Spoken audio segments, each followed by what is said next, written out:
Hey, what's up, everyone? My name's Zack Olinger. In this podcast series, I talk about relationships. Now, I know, as a man, you may not want to talk about relationships, or you may even tell me that the relationship that you're in is already pretty good. But I'm going to invite you to consider this. Could you be a little bit more fulfilled in the relationship that you have? I would like to have you consider that there may be other ways to kind of see the conflicts that are truly just unnecessary that we all experience in a different light. And if you're open to receiving or just giving me a little bit of your time, then I look forward to my guests and I inspiring you to become a man that can have more freedom, less conflict, and more pleasure in their relationships.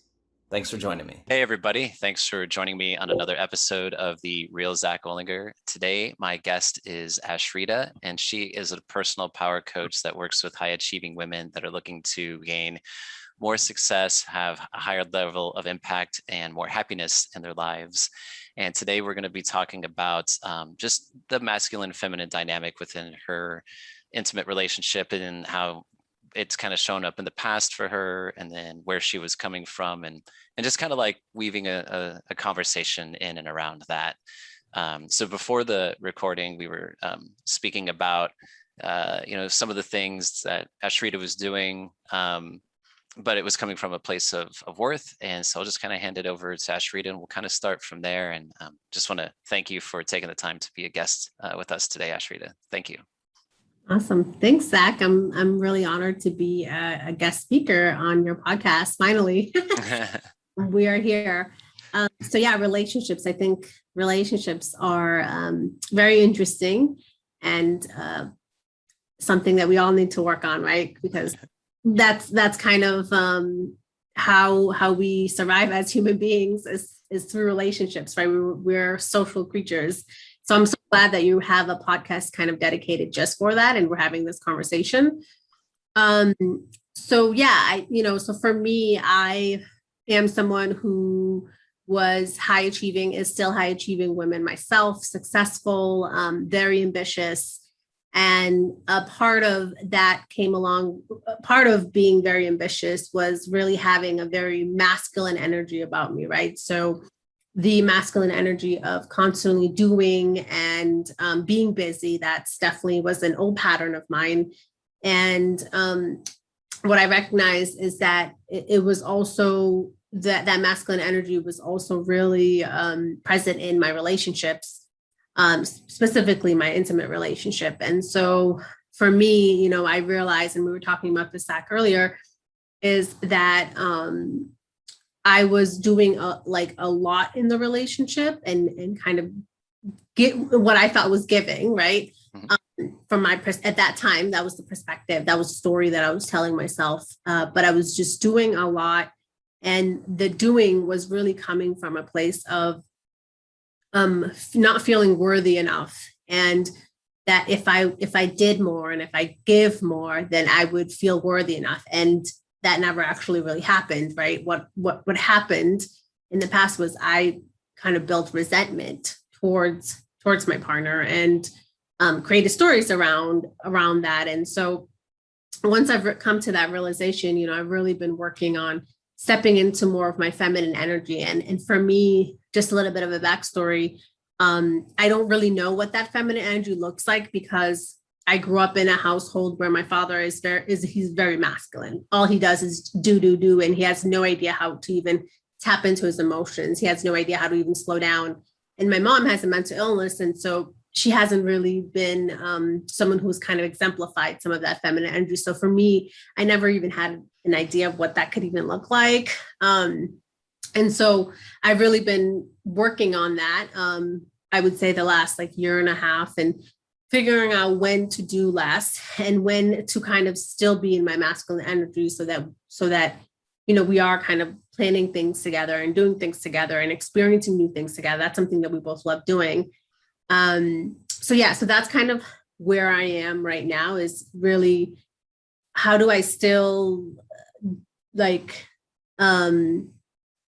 how do I do less and still feel like we're experiencing things together, and allow room and space for his masculine energy to kind of come forward even more, come forward. And I do have to say, since I've recognized this and changed the pattern of like doing for the sake of feeling worthy, I've definitely noticed that he's been stepping up a lot more too, for sure. And so, yeah, that's kind of where I am right now. That's cool. Yeah, there's thanks for sharing that. So there's a couple things that like come up for me, and I think a lot of us can relate to. One is that what we're modeled, you know, like you said, your dad's very masculine, your mom has mental illness, so she wasn't necessarily there to model maybe the feminine side for you. So like we do the best with what we're given, you know, and as kids there's really no escaping, like, you know, consciously or subconsciously what we're given by our parents. You know, that's something I definitely think about with my own children. I'm like, I don't even know what all I'm giving them, you know? And so sometimes I'll apologize to them for that. I'm like, I have no idea what you're taking away from this. So if it's anything that's shitty, I'm sorry. But yeah, I think that's an important piece to just kind of call out that I'd like to do in a few of the episodes of mine where it makes sense to do so, is that, you know, it's no fault of our own, like how we end up kind of showing up in the relationships around this type of idea of the masculine and feminine, just because it's been perpetuated, it's been modeled to us for generations, like our parents, you know, same type of thing, you know, like I just don't think it's really something in our Western society that's brought into our awareness. Our society and culture doesn't really engender these ideas. And so we're just kind of left not really understanding what the principles are, like, you know, of the masculine and feminine, and like what does it look like? What does it mean? How do we use it? You know, how do we work with it? Because we don't even really think in these terms, most of us, I think, other than when we think of like, she's being very feminine, but we have like a Western idea of like what that means, or like a certain stereotypical, usually kind of derogatory type of slant either way, you know, of like what that means to be a woman or what it means to be a man, and not the actual principles of what the energies are, you know. So I always like to like kind of describe it as I like to use the word principles too, because it's like it's like the principles of mathematics or physics. Like it's just, there's certain, like, I don't know if I want to say laws, but they're definitely energy. Like, yeah, I would say laws in a way, like of these energies that are just, it's just kind of like universal truths, right? And the other thing I like to call out too is that it's not gender specific, because we embody both of these energies. Everybody does, right? You know, so I like to use the imagery of a battery. We're one battery, but have two poles. You know, we've got the masculine and feminine inside of that, you know, like, and so when I just like to speak to that in case anybody's jumping in and like not really familiar with these types of principles. So to go back to like what you were saying about, you know, the doing and that piece, like that is definitely, you know, like as you said, it's a masculine trait. And that's the other thing, is since we all embody these things, like there's a lot of guys that are in their feminine nowadays, even though they think they're probably being masculine, they're actually a lot more in their feminine, most guys, and women these days are a lot more in their masculine than they are their feminine. So it's switched roles that way. So we all know that women are fully capable of doing things. Like we see it all the time, and just the examples that you gave as well, there's just a lot of stuff. I mean, we're both people, or both genders, are able to do things. The the thing is like understanding a balance of these energies, of when to show up in the masculine and then when to relax into the feminine on both sides of the equation, you know, because like it's necessary for both roles in the relationship to be able to kind of switch between those roles. Like, you know, because there's going to be times when you might need to do something or have a masculine presence, while your partner, who happens to be male, needs to be in his feminine energy, you know. And like a dynamic of that, an expression of that, like I know that I've had experience with, and it happened on the fly. So the other thing I like to mention too, and I'll get back to my example, is that a lot of guys, or at least a few guys that I've worked with, they're like, I'm not sure I have feminine energy or qualities, because guys are kind of like, I don't know, some guys are kind of like, that makes them feel like less of a man. And it's like, it's not what it is. Like, you're a human being, like you embody this. Like, it took a male and female energy to create you. You're obviously you got to embody both of these energies because it took both of them to create your life. So the way I like to exemplify this is, I'm like, well, you get angry, right? Sometimes, like, yeah, you're like, oh, you ever raise your voice or yell at somebody, or like get a little like expressive with your hands? Like, yeah, you're like, that's a feminine quality, because you're wanting to be seen and heard. Like, any form of expression is a feminine trait, so even if you're angry, you might be doing it in like a masculine like modality, of a sense of like what you do while you're expressing yourself, but the act of expressing yourself is feminine. Like, you're in your feminine energy when you're wanting to be seen and heard, which is pretty much what people want when they're angry. They want the other person to see them and hear them. They want to have their point understood, or like whatever. Like, there's a reason they're pounding their fists or raising their voice or yelling or something, because they want to be seen, they want to be heard. And that's a feminine quality. And so the masculine side, the flip side of that, is for the masculine to be calm and to just be present, and to like create the space for that expression to happen, without judgment, without any type of like recourse, right? Just to be still, present, and not to just stand there and be checked out, and be like, yeah, I heard you, but to like witness the expression, to like actually see the expression unfold, and to let it go that way. Now, the thing is that with most guys, most of us, when we see a woman or receive a woman that is in her feminine like that, like highly energetic and expressive or angry, that's what we don't know what to do with it. Most guys don't. They feel threatened by it, which is why you hear a lot of men say like, oh, you need to calm down, or you just need to relax, or why don't you come back to me when like, like you're less like, and those are seemingly innocuous, but yet still derogatory, kind of like they seem very innocent phrases in a way, but I know a lot of women, those are triggers, and there's a reason for that, because they're dismissive, because it's like, that's not what that's not what you're asking for. You're not, and it's not attacking, because men feel threatened by that energy. They feel attacked, which is why they're kind of like, you need to just relax. But from a feminine perspective, it's like, it's not an attack. It's just an expression. Like, it's no different than like reading a poem or watching a movie, or like, it's just like you're feeling it, you're wanting it to be expressed, you want to be seen and heard. It's non-threatening from your perspective, from the male's perspective, based off of what we've been modeled. It's threatening to us because we don't know what to do with it. We don't understand. Because we're not modeled this way, and we don't have this idea of the principles of feminine and masculine. We don't see it as the sense of like, oh, that's a feminine expression. It's not directed at me. It's not an attack on me. She just wants to be seen and heard. And I need to be able to receive that and just create the space for that and be present with her so that she can be seen and be heard. But we don't have that modeled to us. And so a lot of guys are just kind of like, she's being crazy, or like whatever.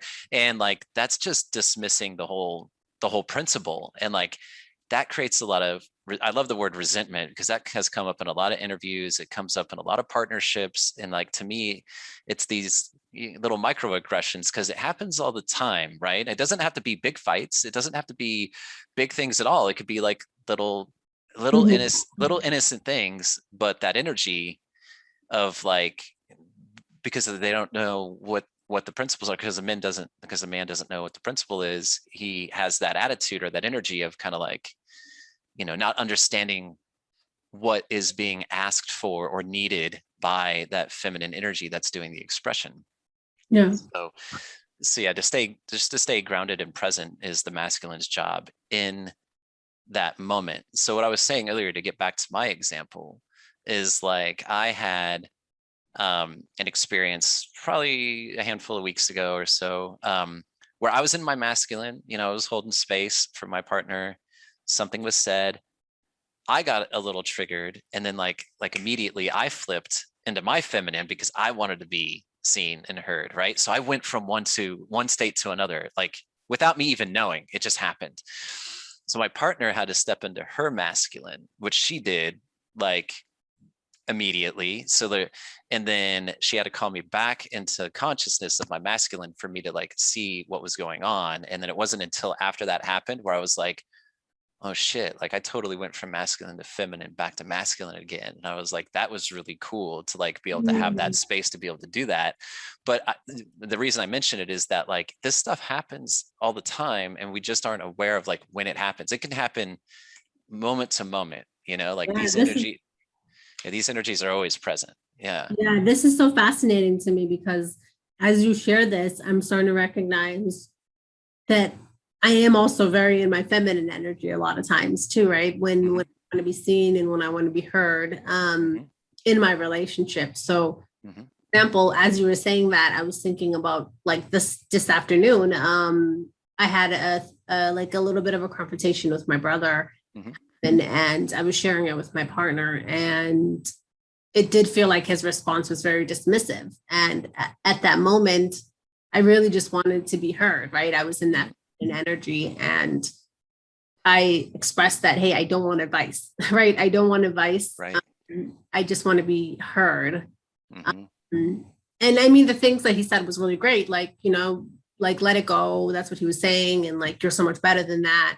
Things like that, which is helpful, right? But not at that moment when I was like just in that situation at that moment. What I really wanted was to be seen and heard. And so that's so interesting that you brought that up because I guess I didn't think about it from like the feminine and masculine energy perspective.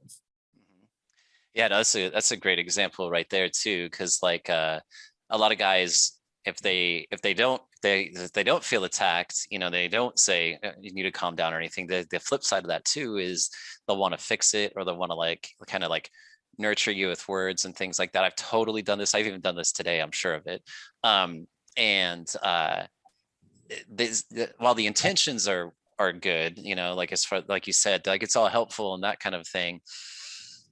What another piece that the masculine or male in the role and that partnership should understand is that, again, in the moment, like you said, you're just looking for the space to like kind of decompress. You were just looking for the space that to feel safe, to be seen, to be heard. You weren't looking for solutions. You weren't looking for anything other than just that space, and that's it sounds so easy, and it relatively is in a way, right? Like to just provide that. But I think as men, most of the time, what we're modeled is that like, because there's something to do.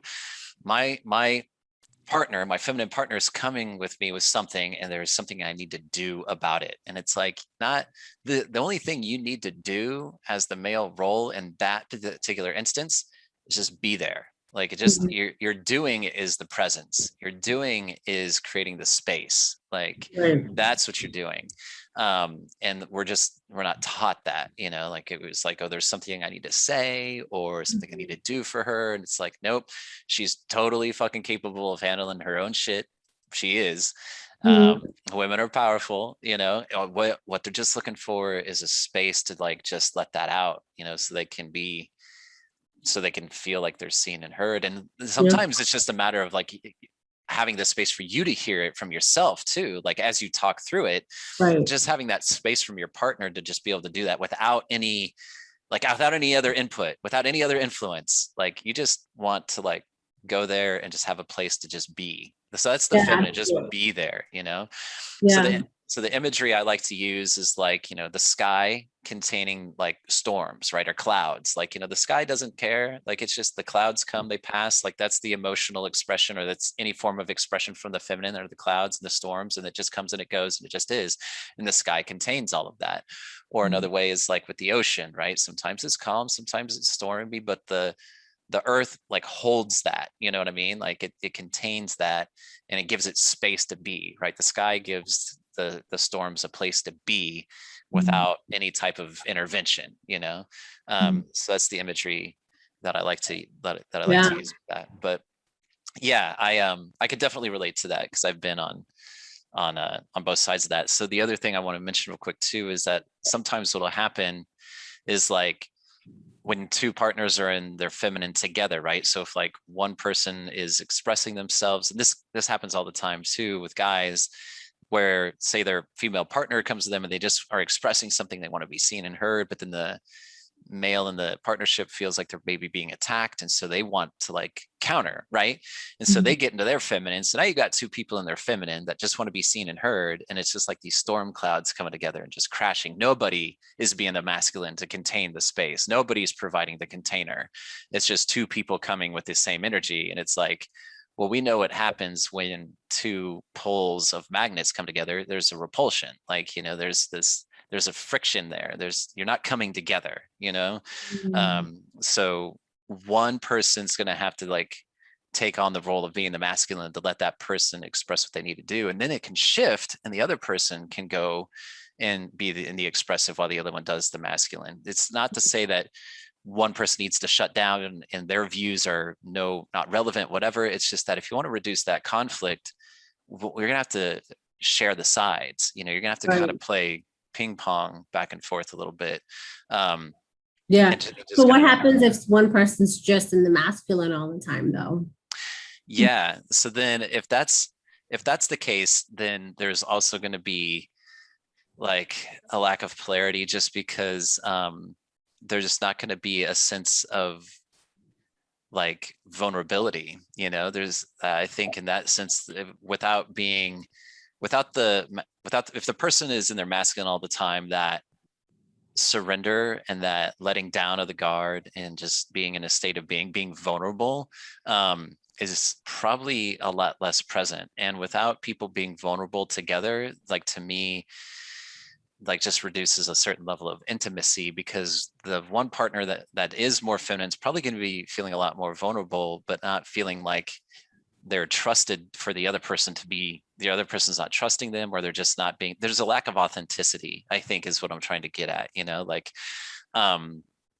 because that feminine is present, and if it's not being allowed to be, you know, engaged, then there's just some form of denial, some inner type of denial, right? And so there's a lack, I think people can pick that up. There's just a lack, if there's a lack of trust within, of like, and kind of in embracing both energies, then it's going to kind of like manifest out into the relationship is that kind of thing. Is there's just there's a time and place for everything. There's a time and place to step in and do, and then there's just a time and place to just be, you know, as well. And the doing is obviously masculine, and the being is the feminine. And both partners have to, since we all engender that, since we all have those energies, we have to share in those experiences. We have to flip between one and the other, you know. Yeah. We might primarily have one, you know, versus the other. I mean, that's fine, but just strictly going full bore and not going into the other is not the answer either, you know. Got it. Okay. Yeah. Great. Yeah. Love that. I love this conversation around masculine and feminine energy. I think it's so interesting and fascinating. Yeah, I think I guess the more that you talked about it, I realized that one of the things that I was doing, and I think I do this a lot when I travel, right? I notice myself being a lot different when I travel than when I'm at home, is that I was a lot more present and just was being, right? And didn't really, during this last trip, wasn't really like, okay, what's the plan? What do we need to do next? Like wanting to be on a schedule kind of thing. And so I do think that feminine energy was definitely present during that time as well. But I do like how you described masculine energy as also being present as well, right? Can you talk a little bit more about that, actually? Because I'm really interested in that, because I think the way that I have understood feminine and masculine energy is that, like you said, masculine energy is doing, and female energy is more of the being and being present. So,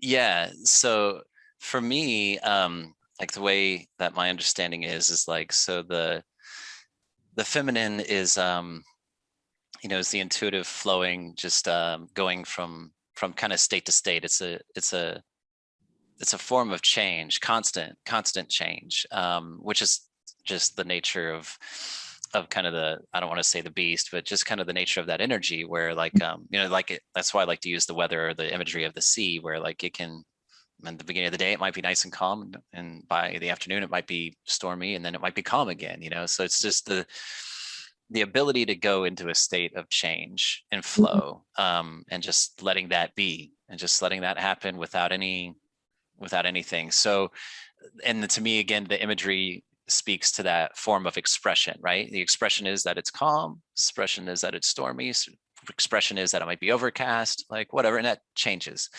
So for me, the feminine energy is all of those things, is all of those kind of ideas. And then so to be present with that on the masculine side is to just bear witness to it, to not be attached to the expression, to not take that expression personally, to just bear witness to it, like to basically just have the objective observer, take on that role.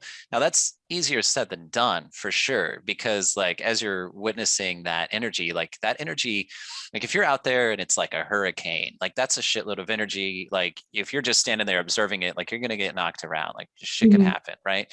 So the thing is though, like in the context of like a relationship, like just being able to withstand that energy and just to understand that like the role is to just allow that energy to be there. Because like the sky is doing that. The sky is not getting torn down. Like the sky is not getting messed up by the storm. It's literally just witnessing it happening. And that's not saying that you detach in a way of like not loving. Okay. It's not that you don't care. That's not what it is. It's not apathy.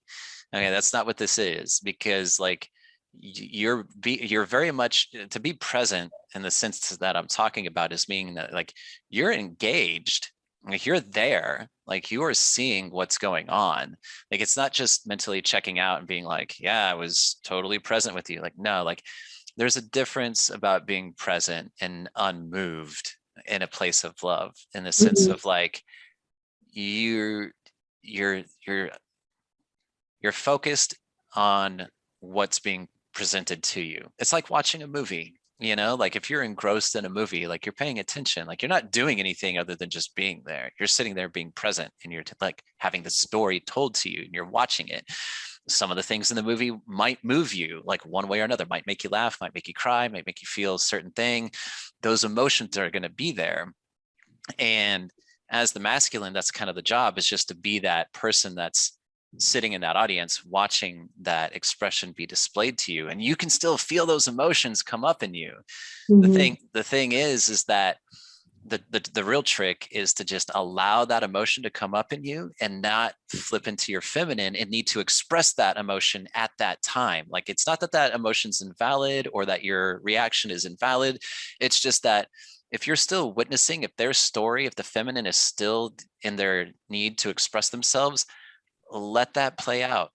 Let that play out, because it's not going to last forever. At some point, the story will end, the storm will pass, like the expression will stop. It'll now be your turn to be able to bring whatever it is to the table. And that's when your partner can switch into the masculine, and be present for you and watch your movie and see your story, like, and that kind of a thing.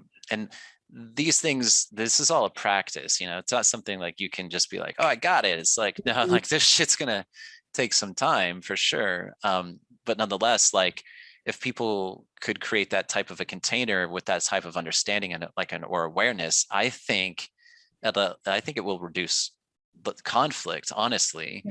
And then like the thing that I noticed, not only in my own partnership, but like with that other woman that I mentioned in the interview, when a man shows up that way for the partner, or when the masculine shows up that way for the feminine, there's a response that the feminine has to that. Like that's really what the feminine is seeking in the masculine. And so when she receives it, then there's a polarity that happens. There's this desire, right? There's this like, yeah, like, thank you. Like they appreciate having received that. And so there's an opening up. There's a whole different level of intimacy. And when we start to talk about sex and like polarity of sex, like I know there's like the example I'll give you here is like another woman that I interviewed where she was in a partnership, both people worked. She has a son, so she would take care of him, make the dinner, everything. The guy would eat, not help with the kid. He'd go out to the garage, watch a movie, and then he'd want to like have sex or something like that, right? And in my mind, I'm like, great, what did you do to deserve that? Like, what did you do to inspire that from your partner? Like, you didn't do anything. He was being, you know what I mean? Like, he was in his feminine. He was just out there being, and she was doing.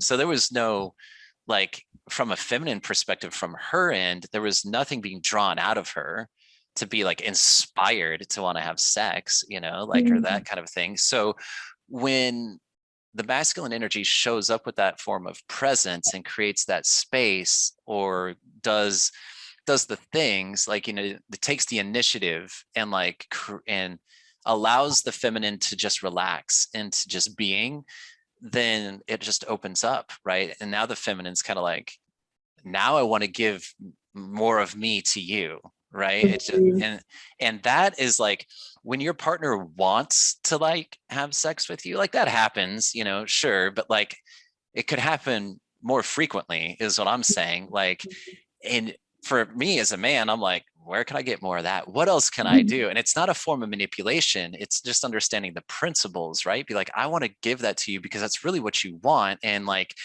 just by natural law, like the way that you're going to respond to that is going to like give me what I want. And there's no like, it's not a game, it's not a manipulation. It's just like understanding the principles, right? It's no different than like physics. Like, hey, when things are in motion, they stay in motion until something. Don't ask me about physics. I don't know anything about physics, but you get the idea, right? Yeah. So that's so amazing. That's fascinating. I'm curious to hear. So what would you say, and maybe you don't know the answer to this, which is totally okay, but I'm curious. So how would a woman step into more of her feminine energy if she's in a partnership with someone who is like dominantly in their feminine energy? Like, does one even go about like doing that to provide that space for that masculine energy to emerge? Yeah. So I think the first thing is to like, for me, since it's like, it's a matter of like awareness in the first place, because like some people will say, just to like, if you were to just keep stepping into your feminine, it will elicit the masculine out of a man. There's probably some truth to that. And at the same time, though, just knowing the nature of men and the path of least resistance and what we've been modeled, I'm not entirely convinced that will always work, because like the way we've been modeled and the stuff we've been told is like, a happy wife is a happy life, which is part of the reason, like, just let her do whatever she's going to do, because like, she's the decision maker, basically. She's happy, I'm happy, that kind of a thing. So there's a lot of reasons why we've kind of been transitioned into the feminine side as men, and like men are always seeking freedom and release and things like that. That's why we chase the orgasm and things like that. We're always looking for that plateau or that place to relax. That's why that guy went and watched the movie and didn't do shit. Like, if we can be lazy, we'll be lazy, you know what I'm saying? Like, and so like, how would you invite a man into being more active, like to stepping into doing more? Like, what's going to entice him, right? So I think one is to like, you got to make him aware. Like, I think awareness is the first thing these principles even exist, because like, and I always like to say awareness, because especially when it comes to men, because like you say coaching or therapy or like self-help or any of that kind of stuff, men always have a version of that kind of stuff, but I like awareness because it's like you didn't know that 2 + 2 = 4 until somebody made you aware of that. You didn't know how to string words together to make sentences until somebody made you aware of that. So it's just a matter of like becoming aware of the principles. And once you become aware of that, then you can start to use these things. And I like to frame it in also mainly masculine terms of mathematics and physics. I don't mean to be sexist, but like, a lot of that seems to be a male dominated kind of a thing, or like that is more in the left brain type of a thing, the analytical side. So that's masculine. So awareness is the first thing. And the way that I like to kind of entice men is through sex, because it's like, well, look, like if you want your partner to actually want to like give you that, like not just like, and like higher quality, you know what I mean? Like actually want to like do it, not obligatory, not like a scheduled thing, but like desire you like at a different, on a different level, you may want to start becoming more aware of like how these principles work. So I think that's the first thing, and inviting them to do that, not an ultimatum, not challenging them, not having them feel like they might be anything less than what they are, you know what I mean? Like, because that'll shut men down too, and they feel like their partner doesn't feel like or trust them. That's another big thing for men, is that they want their feminine partner to feel like they trust their direction or their choices and that kind of a thing, or like how they're being. So like if you come at them and be like, you haven't been showing up in the right way, or like, you know, that kind of thing. Not to say that people necessarily frame it, but if they feel challenged, right? If they feel like their feminine partner is challenging them, they might feel then defensive and like less inclined to like want to like check out what you're bringing to them. So like I was talking to another woman about this the other day, a very similar question. I was like, so if you can find a way to like invite your partner to look into something that would bring more awareness to him about this type of stuff, and be like, and frame it in a way of like maybe enticing it with a little bit of pleasure, than like, you know, I feel like they'd probably be more inclined, because then they're being invited to do it, and they kind of like are like, well, I mean, if it's gonna maybe get me some more fun, then I mean, yeah, I'll probably take a look at it. And the thing is too, is that like it works for both sides. Like it's not just rewarding the masculine. Like if you can provide that for the feminine, like that's going to be better sex for you too. Everyone wants better sex, right? I mean, let's just be honest. So like that's my thing, is that like to start with the guys, like I lead with that, because you see it all the time in advertising, sex sells. So I mean, like you might as well just, if you're looking to have a better quality relationship, why not use a natural asset that's probably already existent in the relationship anyway? You're probably being intimate on one level or another. So just, you know, use that as a form of leverage to just invite them to see if you can have more of that in a better way. But also, you know, to get really what you're after, I mean, as well, is that better presence, and that there's other pieces with that, you know what I mean? Like to get you the higher quality, you know, energy of the relationship, but to invite them in, you might want to lead with a more base kind of a thing, you know? Like yeah. And so I guess I love that. I think awareness is really important. And something that I think for my partner and I, we've discussed, not intensively about, but the whole idea of feminine, masculine energy, and me being open about how masculine I've been. And so, but I do think that both of us, there's more awareness that we need to have around that. But I guess the other question is like, how do you invite them and like ask them to do more right. without them feeling like we're telling them what to do? Because that's something I think that often comes up, is like this, what you were saying about this idea of the women being controlling or telling the man what to do kind of thing. Yeah, no, that's a great question. And yeah, that one is a little, I mean, it is a little challenging to think about like how to invite them in without them, like how is it done exactly? Like is I haven't necessarily nailed down like a good like particular kind of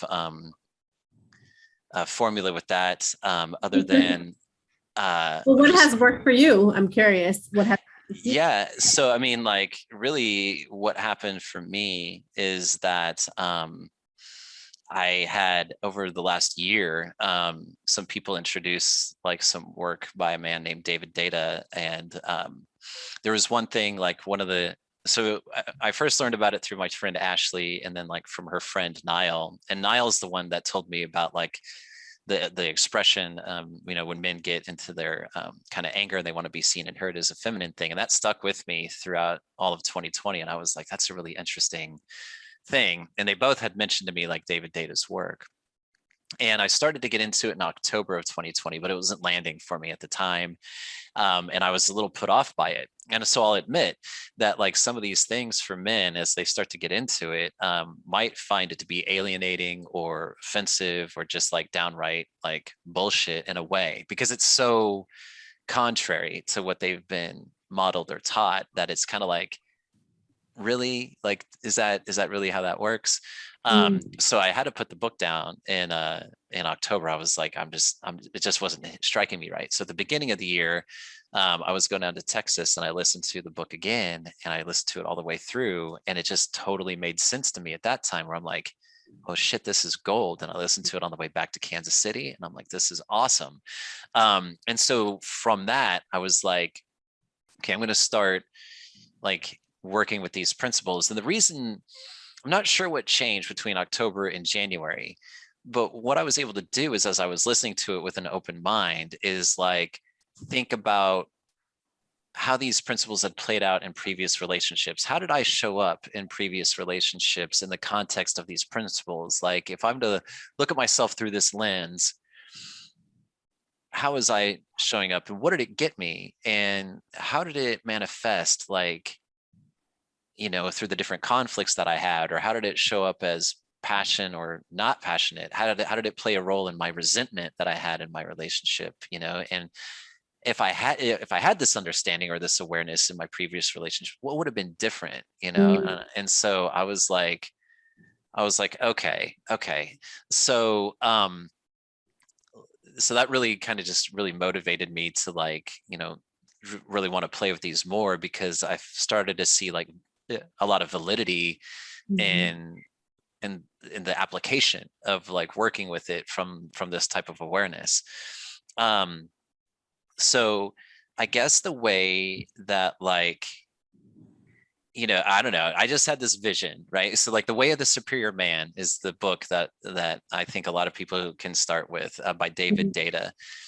And if I were a woman, the way that I would see it is just kind of like be in this, I don't know, I was just thinking of like when you're already kind of like in the moment to like be like, you know, intimate, and just kind of be like, just kind of coo to them and be like, hey, so, you know, like, would you be open to like learning more about, like, you know, like reducing conflict and having more fun in our relationship, you know? And I don't see any guy that would be like, who would just say, nah, be like, I would love to fight more and have less sex. Like, I don't know, like, you know what I mean? Like, but find a way to just kind of like, yeah, I don't know, frame it in that way. Cause I really think that like these things, if once engaged in practice, really do reduce conflict. I can't think of a guy that would, if they were invited somehow, like in a teasing, I don't know, I like to, this may be TMI, but I like to be teased, you know, like, so like, I don't know. So whatever works for your guy, like find a way to just kind of bring it up in that type of a context, like, and whatever words or frame or like, you know, I don't know, just kind of be like, I have something that I want you to check out, like, because like, yeah, I think it'll help. Or like, I don't know if help's the right word, but how do we want to say it? Maybe give us, yeah, enhance our relationship, or could make our relationship more fun. I think that sounds good, right? To have, yeah, that's, yeah, for sure, absolutely, yeah. And then I think yeah, there's something about like being able to reduce the conflict too that I think that would be good to put in there somehow, you know, like but I don't know necessarily like how to phrase. I know how I would phrase it if I was with like a guy, you know what I mean? But I'm just trying to think from a woman's perspective while they're in it. How do they invite their partners like into this? Because with guys, I might be really direct, you know what I mean? Like I've had definitely like playing out like scenarios like how I would be super direct with some people, and it may not land with everybody the way that I want to be so direct. But I think for, you know, if I was like guy to guy, like, yeah, there's certain language and ways that I would speak to just like get people's attention and be like, yeah, so, you know, and if it was delivered, I mean, it might work for some guys if it was delivered the same way from their feminine partner, but I'm not sure the feminine partner necessarily wants to deliver the same way that I want to deliver, like with my language. So yeah, so to each their own. So it's nuanced that way, you know what I mean? Like, because everybody's different. So that's kind of why I speak a little bit vague and nebulous, because I just want to give like the general idea, and then however to frame it that works in the context of like your partnership. But I think just the elements of inviting them, and in a way that like will be received by them, and but not telling them what to do, but I think inviting them, and my mind just goes into like into like the pleasure place, you know, like whereas like you're already kind of in that state, and finding a way to kind of work that into the conversation a little bit somehow, you know. Yeah. Yeah. So well, that's really helpful. I feel like for me, as I continue this journey of finding the balance, right, between masculine and feminine energy in a relationship. So I love that. Thank you. Yeah. Of course. Yeah, no, absolutely. Thanks for wandering around with that with me. You know, I appreciate the talk. I love it. Just about a last question, I guess. I feel like I'm a podcast because I'm asking you all these questions. It's all good. Last question. You would say it's probably the masculine and feminine energy that's probably applicable to other relationships too, right? Not just relationships. Yeah, for sure. So like I've used that like in the context of like my kids, which are both boys, and then like with my mom and sisters too. So what's nice about this kind of awareness is that like it's not necessarily something that's only going to serve your relationship like in the now and in the future. It can help give you context for what you've experienced in the past, you know, so which is great for a form of healing or understanding, just being like, oh, like, okay, like now I understand better. Like it helps explain that particular encounter or that experience in a different light. And so now I can have a little bit like a different type of forgiveness or awareness around it, or compassion, or just like, oh, like now I see how what I did, how I played a role in kind of creating that as well, that kind of a thing. So yeah, I've definitely used it in familial type of encounters, and which has been very helpful, you know, because kids want to do the same thing. They want to be seen and they want to be heard, and just understanding like, again, it's not a personal thing. I'm not being attacked, you know, like, and then understanding, you know, with like my mom or my sisters, like the same thing. And like,